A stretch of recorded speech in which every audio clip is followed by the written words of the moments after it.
इस कार्यक्रम के पुण्यार्जक हैं मयंक निशा गोदा की 10वीं वैवाहिक वर्षगांठ के उपलक्ष्य में श्रीमान सोहन लाल गोदा, श्रीमान मनिक चंद, श्रीमती संगीता देवी, श्रीमान मयंक, श्रीमती निशा, श्रीमान सिद्धार्थ, श्रीमती रितिका, अद्विक, पवित्र गोदा एवं समस्त गोदा परिवार Dibrugarh Assam. Firm Jain hardware stores, Dibrugarh Assam. Vardhaman Swami के शासन में तीर्थंकर प्रभु की चरण निश्रा में बैठकर हम सभी जिन देशना का श्रवण करते हैं। आचार्य भुवन कुंद कुलभद्र स्वामी महाराज ग्रंथ राज सार समुच्चय जी में सम्यक्त गुण की महिमा का वर्णन कर रहे हैं और आचार्य भुवन विश्व सार जी महाराज उसी सम्यक्त गुण पर व्याख्यान कर रहे हैं और कह रहे हैं कि जहाँ समकित भाव होगा वहाँ नियम से सम्यक्ताचरण होगा। कहते हैं कोई व्यक्ति गए हम भगवान की खूब भक्ति करते, हम तो सम्यक दृष्टि हैं, बहिरंग चिन्ह अंतरंग का बोधक नहीं है। बाहर के जो चिन्ह होते हैं उनसे हम अंतरंग का पता नहीं कर सकते, लेकिन अंतरंग के चिन्हों से बहिरंग चिन्ह नियम से प्रकट होते हैं।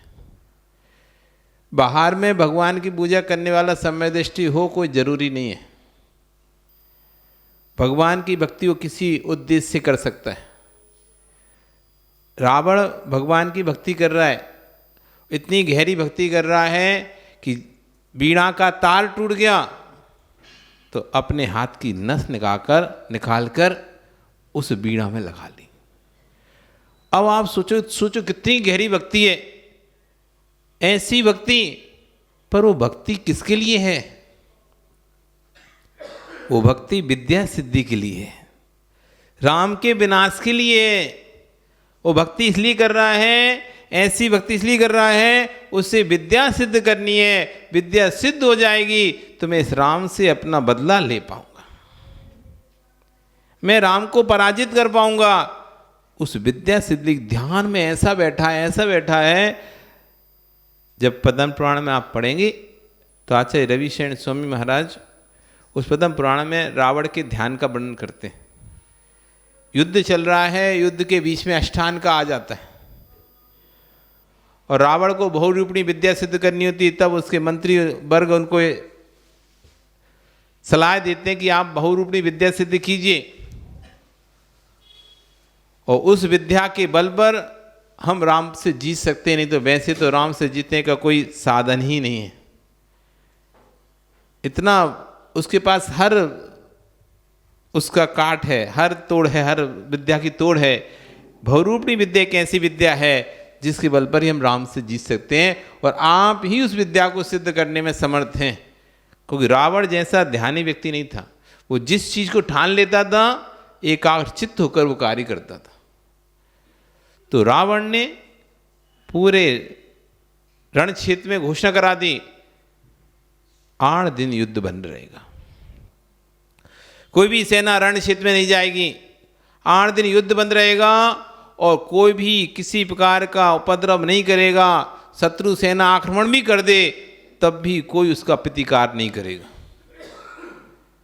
ऐसी आज्ञा देकर मंदोदरी को राज सौंपकर कि 8 दिन तक आप राज का संचालन करें। पटरानी मंदोदरी थी, 8 दिन तक आप राज का संचालन करें। किसी प्रकार का कोई भी विकल्प नहीं होना चाहिए, कोई भी किसी प्रकार का प्रतिकार नहीं करेगा। इधर युद्ध विराम की घोषणा सुनकर विभीषण का दिमाग खराब हो गया। रावण ने युद्ध विराम क्यों किया? कोई तो कारण होना चाहिए, अचानक युद्ध विराम क्यों? पता किया, विभीषण को पता चला कि रावण बहुरूपिणी विद्या सिद्धि के लिए बैठ रहा है। तुरंत वह मंत्रण करता है, राम वगैरह सभी लोग बैठते हैं और मंत्रकार कहते हैं कि रावण ऐसी विद्या सिद्ध कर रहा है जिसकी विद्या सिद्ध होने के बाद उससे जीत पाना असंभव है। फिर तो अभी तो इतनी विद्याएं हैं, नहीं जीत पा रहे, फिर यदि ये विद्या और उसने सिद्ध कर ली तो शायद फिर उसको हारना, उसको मार पाना बड़ा ही मुश्किल और सीता को प्राप्त करना बड़ा ही कठिन दुष्कर होगा। इसलिए मेरी सलाह है कि हम उसको ये विद्या सिद्ध नहीं करने दें। तो पूछा गया क्या करना पड़ेगा? कि उसका ध्यान भटकाना पड़ेगा, उसको अनेक प्रकार से विचलित करना पड़ेगा, तब राम कहते हैं ये अनुचित है। कोई व्यक्ति युद्ध विराम करके भगवान की भक्ति कर रहा है, चाहे वह विद्या सिद्धि के लिए कर रहा है, लेकिन कर तो भगवान की भक्ति रहा है, मैं ऐसे समय पे हम किसी पर उपसर्ग नहीं करेंगे, किसी पर अंतराय नहीं डालेंगे, इसलिए कोई किसी प्रकार का उपद्रव नहीं करेगा। रावण के पास जाकर सब शांत रहेंगे। राम ने तो अपनी आदेश सुना दिया, लेकिन बाकी जो और थे मंत्रिमंडल, उनका मन नहीं माना।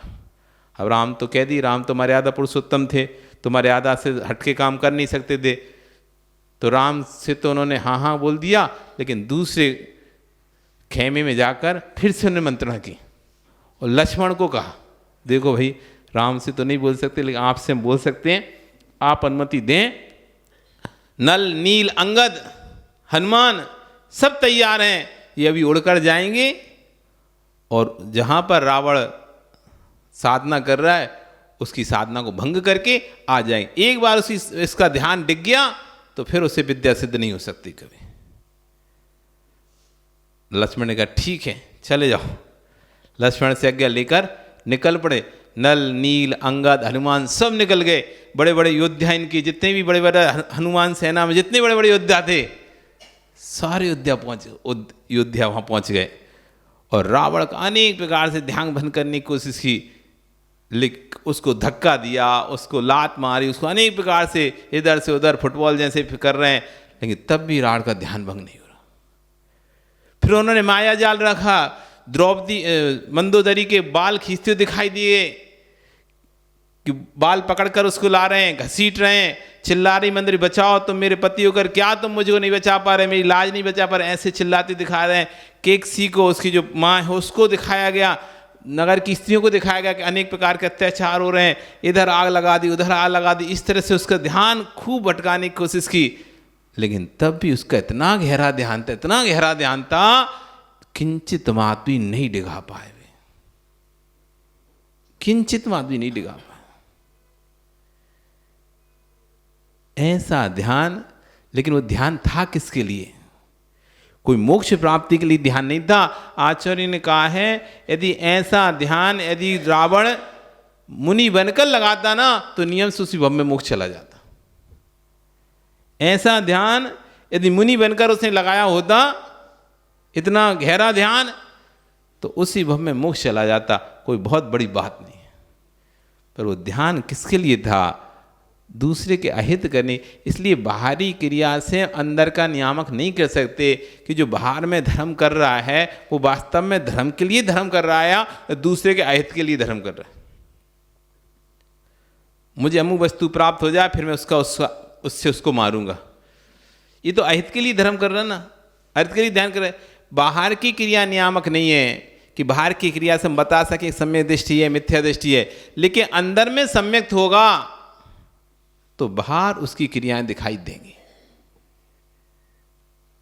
बाहर की क्रियाएं दिखाई, प्रसम, संवेग, अनुकंपा, आस्तिक। प्रसम, संवेग, अनुकंपा, आस्तिक, ये सम्यक दृष्टि के 4 गुण हैं। जो जो सम्यक दृष्टि होगा उसके अंदर प्रसम गुण होगा, उसके अंदर संवेग गुण होगा, उसके अंदर अनुकंपा गुण होगा, उसके अंदर आस्तिक गुण होगा। जो सम्यक दृष्टि शांत रहेगा, मंद कसाई होगा, भद्र परिणामी होगा। प्रसम, अच्छी तरह से जिसने अपनी कसायों का समन कर लिया है उसे कहते हैं प्रसम। प्रकृष्ट समाह, प्रकृष्ट रूप से उपशम कर लिया है, दबा लिया है जिसने भी कसायों को, क्रोध, मान, माया, लोभ, वो है प्रसम। जो सम्यक दृष्टि जीव होगा न्याय नीति से व्यापार करेगा। जो सम्यक दृष्टि जीव होगा ज्यादा लोभ नहीं करेगा, जितना आवश्यक है संतोष प्रिय होगा, प्रसम भाव होगा। किसी प्रकार के तीव्र क्रोध, तीव्र माया, तीव्र लोभ, तीव्र मान में उसकी प्रवृत्ति नहीं होगी। प्रसम, संवेग, संसार शरीर भोगों से भयभीत रहेगा। उसे पढ़ते तो आप रोज हो विनय पाठ, तुम बिन में व्याकुल भयो जैसे जल बिन मीन। पदम जी पढ़े क्या? क्या पढ़े? पढ़ के सुनाना। तुम बिन में व्याकुल भयो, जैसे जल बिन मीर। कभी देखा पन्नालाल जी जल के बिना मछली को तड़पते? देखा क्या? कैसे तड़पते हैं? तड़पती हैं। ऐसा तड़पन आती है कि तुम्हें भगवान के बिना? ऐसी तड़पन आती है क्या? एक दिन मंदिर छूट जाए ऐसी तड़पन होती है क्या? गए नहीं, बस इतने ही बनते हैं। उसके बाद कुछ होता है क्या कि कुछ भी हो जाए मैं तो जाऊंगा, हजारों लोग बेड़ियां बांध के रखें तब भी छोड़ के छुटकारा, अरे अभी छत डल रही घर की, आज तो नहीं है टाइम, अब रहने दो, छोड़ो, अब मंदिर कल जाएंगे। क्या भाव आता है? आज काम ज़्यादा है, आज काम ज़्यादा है तो आज नहीं जाते, कल चले जाएंगे। ऐसे यहीं से मन में सोच ले रहे भगवान आज हम बहुत काम है, आज नहीं आ पाएंगे, बस।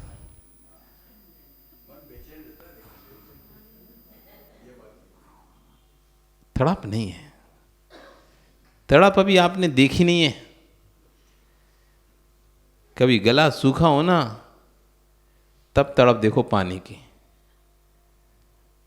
आदमी तलवलाता है, पानी मिल जाए, पानी मिल जाए, पानी मिल जाए, उस प्राप्ति के लिए इधर उधर सब जगह भटकता है।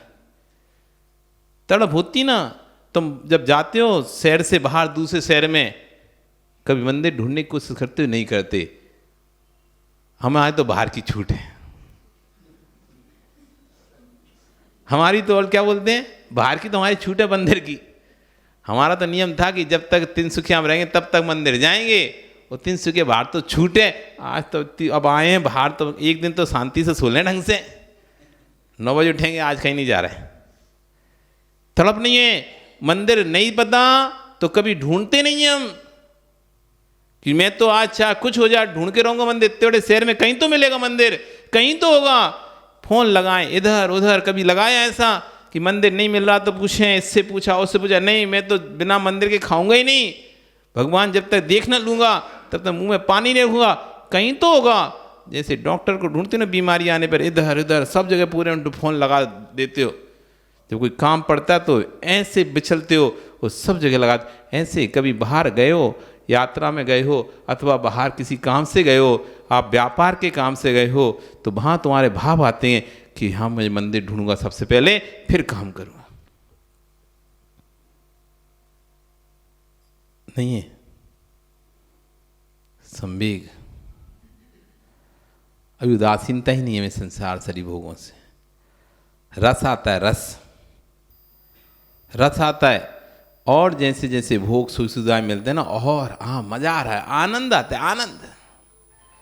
संवेग, सम्यक दृष्टि, संवेग भावना से युक्त होता है। संसार शरीर भोगों से उदासीन।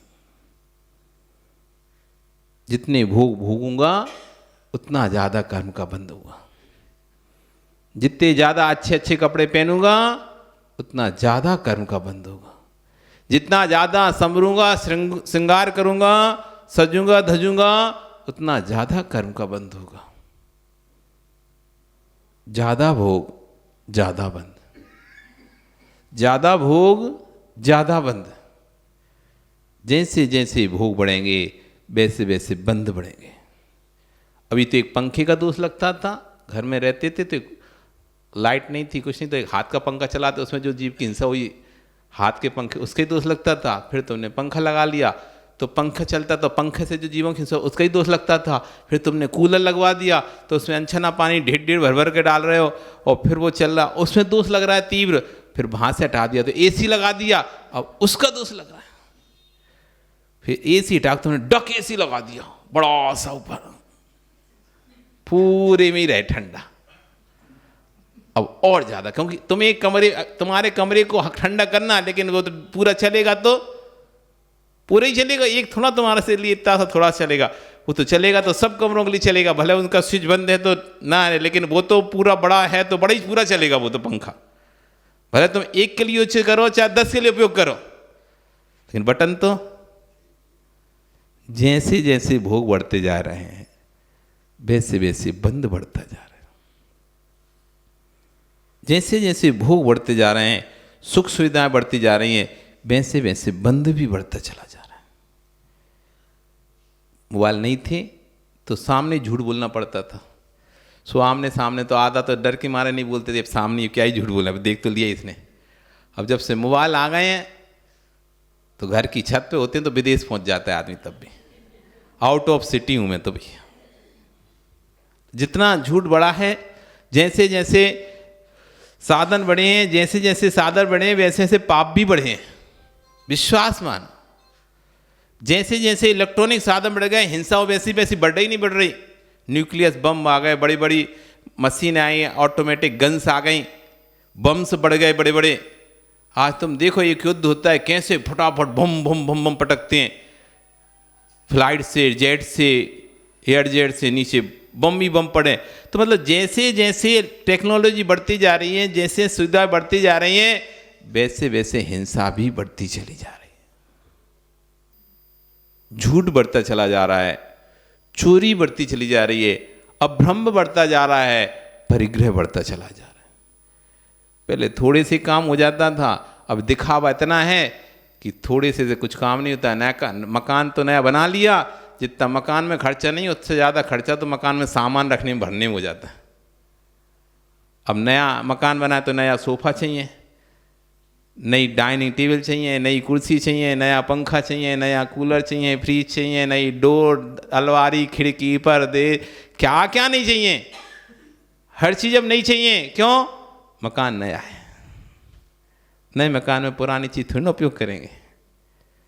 तो परिग्रह बढ़ता चला जा रहा है और बढ़ता है। लेटेस्ट लेटेस्ट नई नई टेक्नोलॉजी, हर चीज़ नया नया बढ़ता चला जा रहा है। तो 5 पाप बढ़ते चले जा रहे, बढ़ते। तो भोगों से जो जितना भोग भोगेगा उतना अधिक सम्य दृष्टि भोगों को त्याग करने की कोशिश करता है।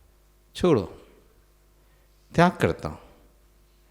जैसे जैसे अपनी इन इच्छाओं को संयमित करता चला जाता है, वैसे वैसे भोगों का त्याग करता चला जाता है। इस सम्य दृष्टि की पहचान है। संसार, शरीर, भोगों से उदासीन, विरक्त हो जाता है। प्रसम, सम्यक, अनुकंपा, जीवों के प्रति दया भाव उसके अंदर उमड़ता है। किसी पंच इंद्रिय जीव मात्र के लिए नहीं, एक इंद्रिय से लेकर पंच इंद्रिय तक के सभी जीवों के लिए उसके अंदर एक समान दया रहती है। चाहे चींटी हो, चाहे कीड़ा हो, चाहे कबूतर हो, चाहे इंसान हो, सबके प्रति समभाव रहता है। किसी भी जीव का घात नहीं होना चाहिए मेरे द्वारा, किसी भी जीव का घात ना हो मेरे द्वारा, ऐसा भाव सदैव उसके अंदर बना रहता है। कुछ भी कार्य करता है तो देखकर करता है, शोधन करके करता है। मेरे द्वारा जीवों का घात नहीं होना चाहिए, मेरे द्वारा जीवों का घात नहीं होना चाहिए। अवक्षों का त्यागी होता है। प्रसम, संपेक, अनुकंपा, आस्तिक, भगवान के प्रति, देव शास्त्र रूपी अकाट श्रद्धा से भरा होता है। आस्तिक भाव से होता है। सूक्ष्म जिनेन्द्र तत्वम हेतु भिन्ने हन्यते आज्ञा सिद्धंतु तद्घायम नानथा वादिनो जना। जिनेन्द्र देव के तत्व अत्यंत सूक्ष्म हैं, किन्हीं हेतुओं से खंडित नहीं हो सकते, इसलिए मैं उन पर अज्ञात सिरोधारी कर उन तत्वों को मानता हूँ, क्योंकि जिनेन्द्र देव अन्यथावादी नहीं होते। इस कार्यक्रम के पुण्यार्चक थे मयंक निशा गोधा की 10वीं वैवाहिक वर्षगांठ के उपलक्ष्य में श्रीमान सोहन लाल गोधा, श्रीमान मनिक चंद, श्रीमती संगीता देवी, श्रीमान मयंक, श्रीमती निशा, श्रीमान सिद्धार्थ, श्रीमती ऋतिका, अद्विक, पवित्र गोधा एवं समस्त गोधा परिवार, Dibrugarh, Assam. Firm Jain hardware stores, Dibrugarh, Assam.